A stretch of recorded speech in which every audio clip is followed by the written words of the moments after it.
We believe that our legislative proposal is a very fair and reasonable approach. We wanted to propose a tax rate that was below West Virginia's, but still comparable to some of our neighboring states. And we also believe that the revenues generated from a tax on the Marcellus Shale should and could be shared throughout the Commonwealth, much as many of the other tax revenues are. Our proposal does give a fair portion of the tax revenues to local communities, but there are two very critically important line items that are currently grossly underfunded. One being funding for programs and services for adults with special needs, the other being funding for programs and services for drug and alcohol rehabilitation in the Commonwealth.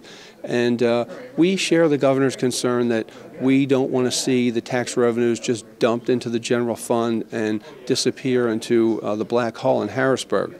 But we feel that we have selected some budget priorities that are, as I mentioned, grossly underfunded but critically important.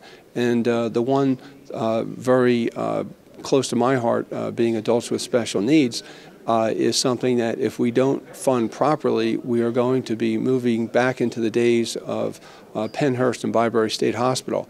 And there are many families in Pennsylvania, as I mentioned during my remarks, where there are parents well into their 80s and have children into their 60s, and all have health care related challenges and fears. And we think that this is a line item that needs to be funded properly.